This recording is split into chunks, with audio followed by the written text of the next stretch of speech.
There are certain EU4 nations that absolutely excel at being extremely diverse and insanely fun to play as, and one of these nations I'm talking about is, of course, Ethiopia, with a rich history that spans thousands of years. The Kingdom of Ethiopia, as is known in EU4, or previously many years before, the Great Aksum, or whatever you want to call it, has lived through a lot of situations. One of the most defining features about it is that it has retained its Coptic faith for a very long time, when everybody around it was converting to Islam, and it became one of the last holdouts of Copticism. In EU4, for example, 1444 only seeing Coptics in two separate, very distant from each other areas of the world, but we're gonna try and fix that situation and make Coptics great again. Oh boy. That being said, Ethiopia does have some aces up its sleeve, as it has a lot of flavor and a lot of buffs that we can use early on. We do need to expand insanely fast, and I'm saying insanely fast if we are to actually survive, because if we don't consolidate this entire area I'm highlighting right now in the first 10 to 12 years from the start date, then what's going to happen is the Mamluks are going to attack us and absolutely crush us. So the plan is to just quickly gobble up everybody around us, then consolidate, build up a little bit, and then attack the Mamelukes and slowly chip at them, taking more and more provinces, making our way to Alexandria, which is one of our holy sites, one of the 5 holy sites: Alexandria, Aksum, Antioch, Kasr Ibrim, and Yerevan. Of course, the second site, Kasr Ibrim, is very close, so if we're lucky we can reach it before the Mamluks attack Makuria, but that's about a 50-50 chance. Sometimes they attack it from the start, so it depends on what happens really. Now we do have some rebels that we're going to be wiping out here. We're going to assign a generalis, and that's going to be our heir, because he is absolute dog Schnapple 121, whilst our leader is an absolute Chad Lord. This guy is something we're not going to miss if he passes away, so we're fine with that. Let's also go ahead and pick our first aspect for Copticism. We're going to go for the core creation cost, and we're going to set up our rivals here, the nations of Adal and Ajuran. Also, we'll try to convert some areas, but it's going to be a pain converting stuff. Trade-wise, well, we don't have much of a choice here, do we now? We have only Ethiopia, and that's it. We cannot even reach another trade node, so we gotta wait until we can use our second merchant. Aside from wiping out those early rebels, we're also gonna be improving with Hadia and with Damot, our 2 starting vassals, because once we have Damot and Hadia at 150 relations, we can get permanent claims on a massive amount of lands, as well as an event to go alongside it. Similarly, getting rid of these rebels is gonna give us the Kingdom of Semyon. That's gonna allow us to do a specific choice, and Ethiopia's army is gonna give us more claims on Kaffa and Hadia area, namely the southern bits here. Now we do want to of course wipe out those areas, because there's 2 gold mines. Damot, our vassal, has 1, and Kaffa has the other one, and we're going to use these 2 gold mines to get rich, get mercenaries after, and use said mercenaries to fight against the Mamluks in the first war, because let's face it, the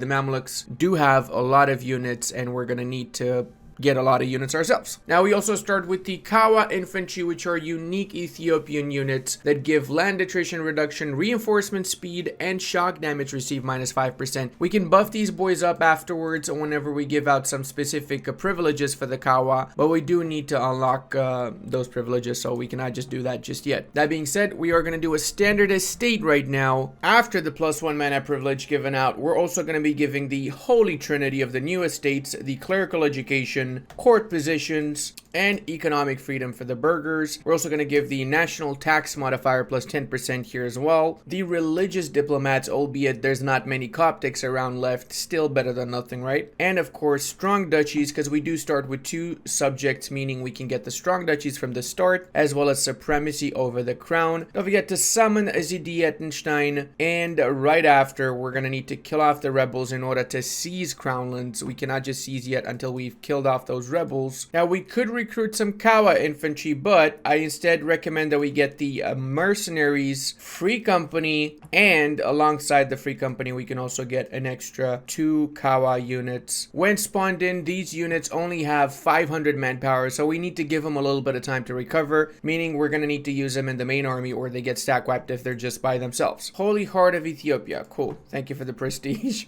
Alright, now we got the first mission done, Ethiopia's army, which means we got the claims in the southern bits here, and we're gonna use said claims on the 11th of December to do our very first war against whoever's the weakest here. If we're lucky, they might even have some alliances with Beja or somebody here, and then we can use said alliances to attack those nations too. Looks like Beja actually allied Adal. This is one of the worst things that could happen. Having to fight Adal this early on is not optimal, but it's fine. We can still do it. All right, that's it for these boyos. Let's send our army over here to unsiege it, and let's go with the rest of the army in the south. Now we also can do another one of our missions here in Axum. We just have to improve this 5 times. So we're gonna go ahead and we're gonna do this, and then afterwards we're gonna just 1, 2, 3, 4, 5. There you go. That should be it. Nice. Now we have cores on the nation of Medribari, so we can use these cores to attack Medribari on the 11th of December also. In fact, I'm gonna go with my army into the north just in case Medribari does not get any alliances. Then I can attack them first, because getting Medribari also means I can get more permanent claims on the southern bits afterwards, as well as another pretty cool event that can trigger once we've developed the province of Massawa. The gods have shined upon us, boys, because we don't have anyone to fight except Medjibari in this war. So on the 11th of January, we're going to attack nations in the southern bits, which is actually pretty good because these 3 provinces being cores is going to make it a little bit faster for us to snowball. Also, because we did that mission, we're getting a cathedral built here. This is a technology that we don't possess yet. So this is what, admin tech 19. So we're basically building this cathedral here 100 and something years earlier. Let's go ahead and wipe out these scumbags in Medribuhri. Boom, boom, boom, boom. Skibbity boom, boom. All right, cool. They're down. Let's check what's going on here. Okay. All 3 of them have not yet gotten allies. All 3. Ooh, this is very juicy, actually. Very, very juicy. All right, let's do this. Now, we have 2 options here. We can make sure that they lose all the cores they have and the religion changes to Coptic, or we gain 1 stability, and for the next 30 odd years, we cannot convert those 2 provinces to our religion. I'm actually okay with that, to be honest with you. But what I'm not okay with is the fact that it's going to take me considerably more time to do the next mission, secure religious unity, if I am going to be accepting the second option that gives me the 1 stability, because I need to have 75% of my lands Coptic, and even with the 3 provinces in the north, I would really be struggling with that. So I don't know, man. Maybe if I just expand into Kaffa and Inaraya first, yeah, that could work. All right, you know what? Screw it. We'll go the stability path, so we don't lose the 2 stability. We gain 1, and we'll accept this debuff over here for the next 25 years. Let's also attack Janjiro since they're right next to us. Might as well. It would make for a very easy battle, wouldn't it? Oh, dude, I forgot to get the 5% crownlands. Oh, I just remembered. No. Okay, that would probably be a reset, but it's not that big of it. I mean, yeah, sure, I could reset now, but I'm not gonna. It's fine.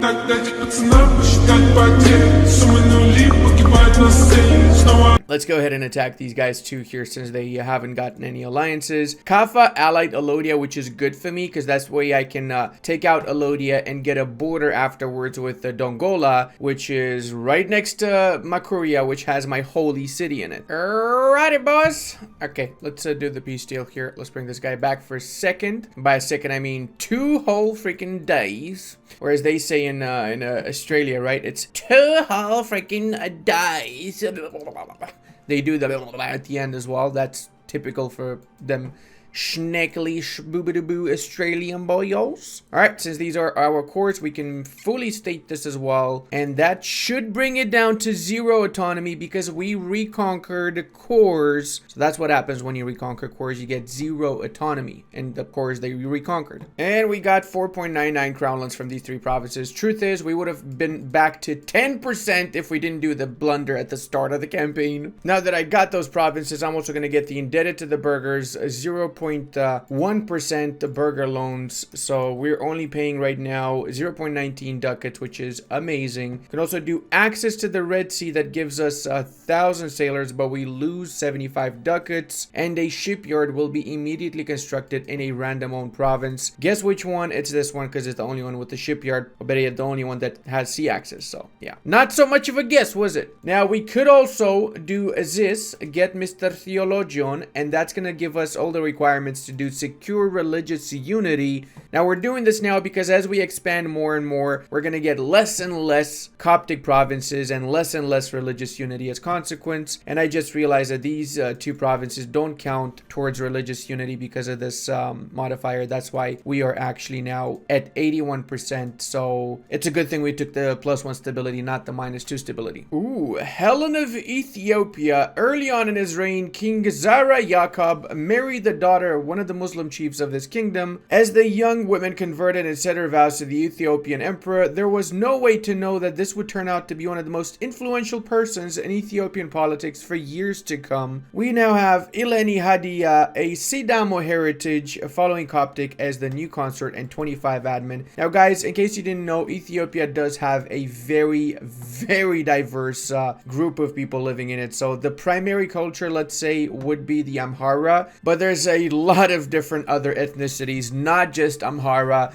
There's Tigrays, which we can see over here in the northern bits and the lands that we conquered from Medjugorje. There's Kushitics, there's Hararis, there's a lot of different ethnicities that are not shown in EU4 at all. And that's one of the things that makes Ethiopia such an amazing nation and what causes a lot of modern and even ancient problems, really. You know, when you get a lot of different ethnicities in one spot, they're going to be fighting for power. All of them, all the time. But hey, somehow they did manage to make it work for this long, so I guess they know what they're doing, don't they? Oh yes, scumbags, you're actually trying to siege me down, huh? Alright, I'm curious if we can actually still annex them even though they've occupied a few of our provinces. It would appear like that's a no. So we do have to take back our lands. Oof. That's nasty. Oh, that's really nasty. Okay, I guess we're gonna have to fight him in that case. I would have preferred to just attack Kaffa next, but now we gotta take back provinces now, boys. Okay, now we got rid of everything in the south, but we still have to fight the Welatian separatists because we didn't destroy the army, which became a separatist army. So there's that. Gonna be attacking Kaffa with Ludi up next, so we get a border with Dongola and work our way towards the Holy City. And well, to be fair, I probably should destroy the rebels before they actually get any provinces. All right, there you go.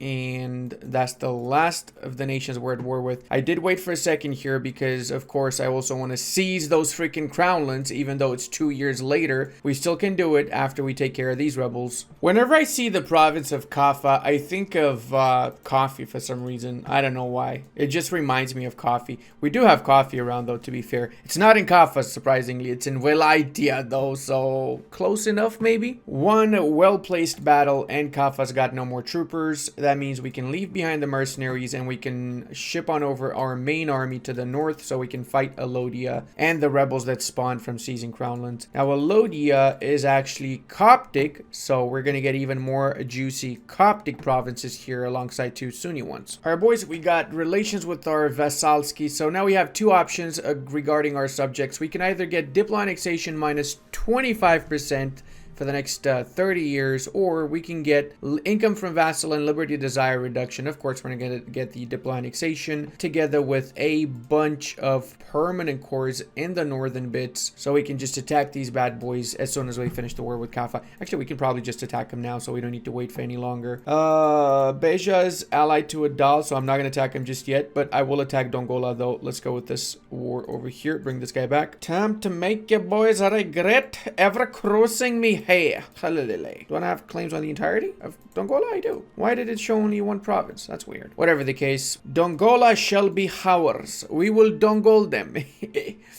I need to stop this. Getting closer to the Mamelukes is also a little bit scary, since there's always that chance that the Mamelukes are gonna go bat schnappel-doop crazy and attack us, and we're not really ready for them now. We need to get at least 5 years to get ready for the Mamelukes after we've taken the northern bits and we've consolidated the south a little bit, you know, because we need to wait for our manpower to go back up, and it's not up at all right now. Okay, let's go with this mission. Riches of Kaffa, we just need to get 6 development in these two provinces. Production development, that's going to actually give us a ton of extra gold is going to give us 6.66 ducats worth in gold from 2 goods produced distributed within the 2 provinces here. But we should probably integrate Damot before we actually do that, to be fair. We have a little bit of a conundrum here. Beja just allied the Mamelukes, and knowing the Mamelukes and how they work, they're likely going to diplo-vassalize Beja if we don't attack him soon. So I'm going to have to attack Adal, which is also allied to Beja, so I can go to war with Beja. I am not going to co-belligerate Beja,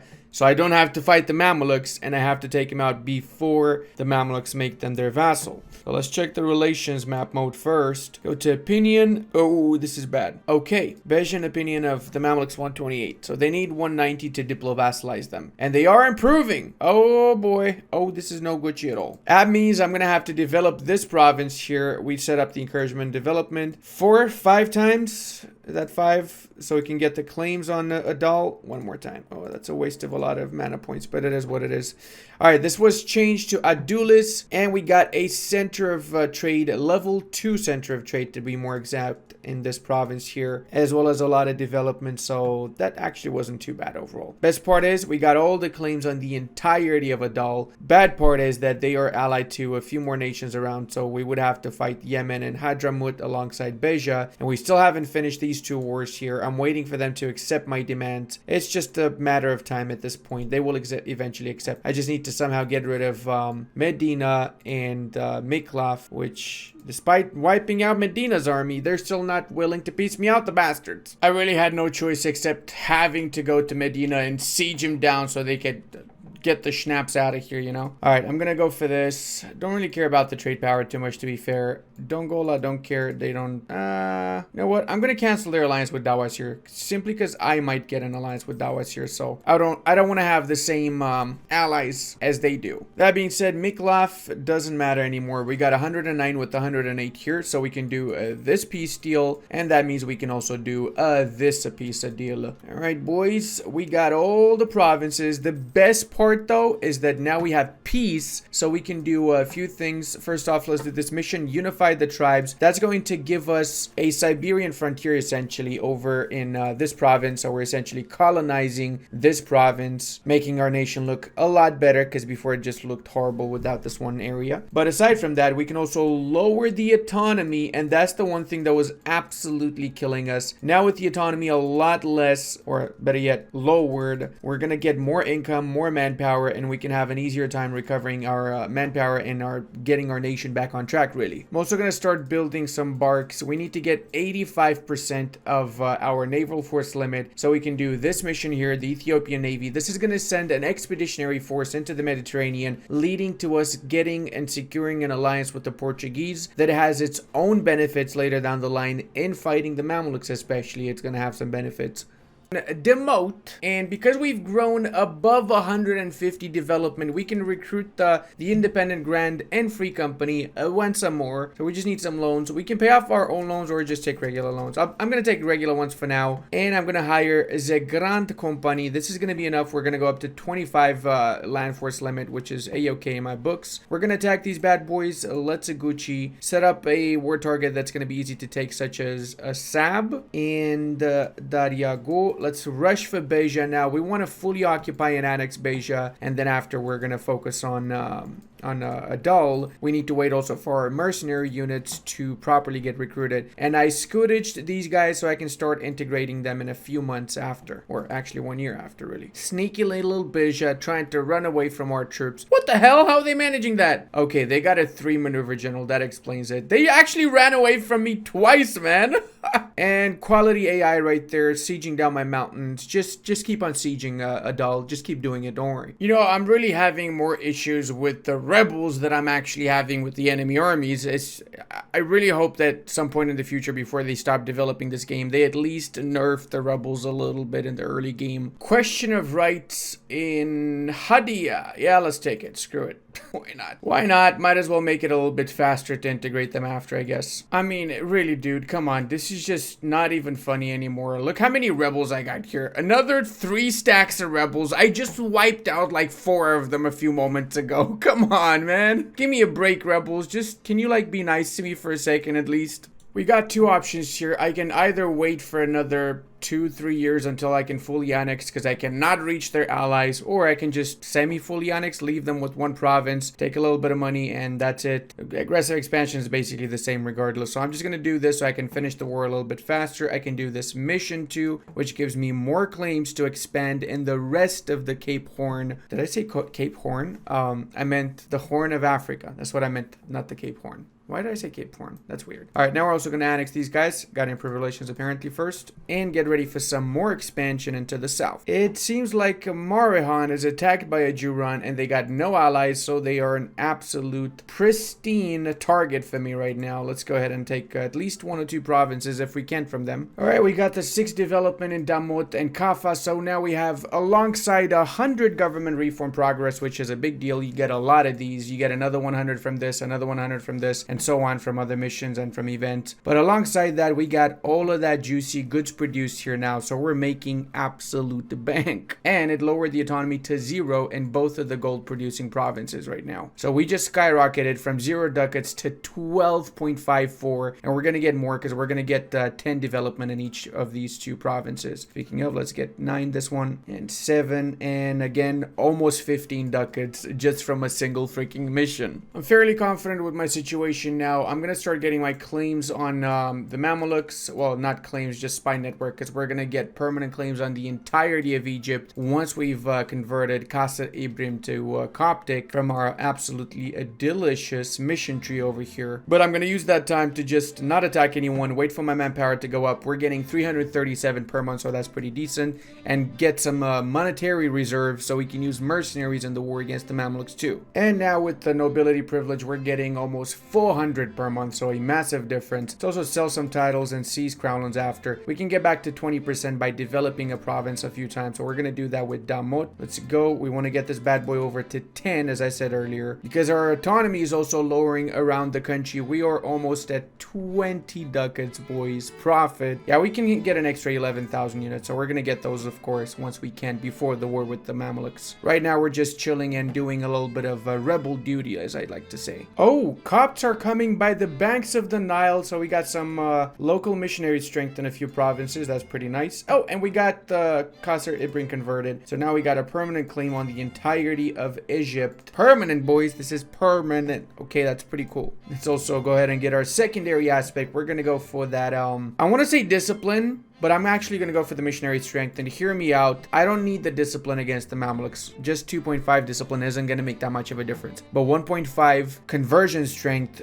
does make a huge difference, because my main issue is just the fact that I've got so many provinces that are not Coptic, and I need to focus primarily on changing everything to Coptic, you know. To make my life a little bit easier, I've also been improving relations with Karakoyunlu, and they're willing to ally me since they managed to get friendly relations with us. Kind of ironic that the only other nation that is Coptic is a subject of Karakoyunlu, but hey, you know what? It's all for the greater good, alright? I'm gonna help out my Coptic friends in the future, don't worry about it. For now, we're just gonna try and curry favors with them so we can use them in the war against the Mamelukes. We also got the ships required to create the Ethiopian Navy. Now, a small fleet of ships will sail down the Nile to reach the Mediterranean Sea, so let's see what happens. Maybe we'll find some places in the Mediterranean we can be friends with, like the Aragonese, maybe. Who knows? The journey has started. We have discovered the eastern Mediterranean area. That is Gucci. Looks like the Ottomans have completely raffle stomped all around the place. Not surprised at all. I'm also going to be recruiting some more regular units now, since I have quite a little bit of manpower. We're also getting 427 per month, so that's quite a lot actually. So go get a standard army alongside the mercenaries we're going to get before the war. And we got contact with the Christians. Western Mediterranean and Italian region has been discovered, as well as the Pope.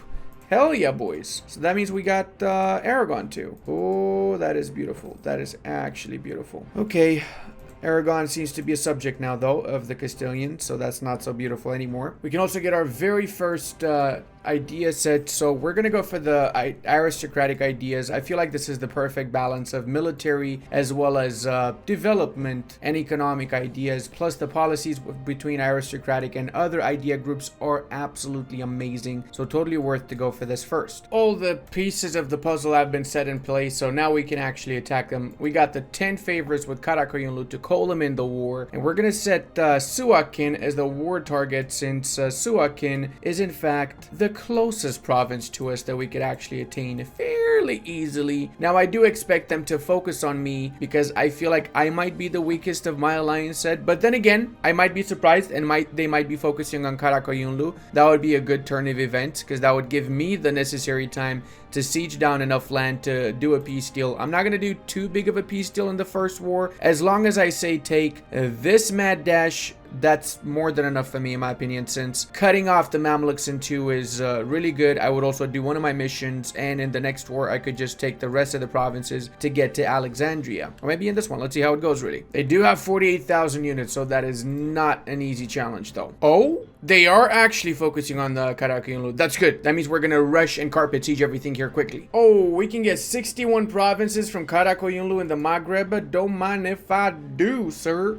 Hey, we got Cairo in the bag. We got Cairo in the bag. That means we can probably piece them out now, can we? No, not even one freaking province. Bro, come on. Seriously? Oh, bruh. Looks like we're gonna have to still fight them for a while here. Oh, would you look at that? Karakoyunlu's doing their freaking part. If they take Halab, that's gonna be enough for us to actually piece them out then. And now we can take a few provinces, but honestly, I want to take more than just this. So I'm gonna keep on pushing for a while. Right now, the entirety of the Mamluks army is sieging down Karakoyunlu, so I'm going to use that to my advantage. Alright, well, that was a fairly interesting war. The big issue I have now is that I got the war score 68%, but they're going to take this city, and then it's going to be a repeat of the initial phase of the war, so I'm not really excited for that bit, not going to lie. Got two options, I guess. Use the war score I got now and piece them out, and I could take this, which is actually not bad. Could take a little bit of money too, maybe. Nope, no, not a single little bit of money. Yeah, I think that's the best choice. Let's go with this, and we'll attack them again when the truce is over and take the rest. I also have a lot of rebellions back in my homeland, so I need to take care of those two. I don't want to fall to rebels whilst my troops are out fighting over in the Mamluk lands, you know. Alright, we get the change of religion in Suakin to Coptic and a little bit of development, plus another 100 reform, so we can do our fourth government reform now. Two more reforms, we can actually change to the nation of Aksum, since we have all the other prerequisites. So it's really, if we're careful and we don't expand as much, we could probably do it faster than I did it last time, maybe by 1480 something, because we still have 200 more government reform we can get, right? We got 100 from this, and I think the event as well, so yeah, around 200. Okay, now I'm gonna go for diplomats. No, cathedrals. This one, cathedrals and temples get 33% tax and local unrest reduction, so I'm gonna build the cathedrals and temples because I need the unrest reduction primarily. Now I'm gonna make this save available to all of my patrons, so if you're a patron or a channel member, then you'll find this in one of the posts. And if you guys enjoyed this video, you're gonna really love my Florence video up next. And I want to give a massive thank you to all of my patrons, channel members, and Twitch subscribers. I would not be able to do this without all your support. If anybody else would like to also support me, you will find the links in the description.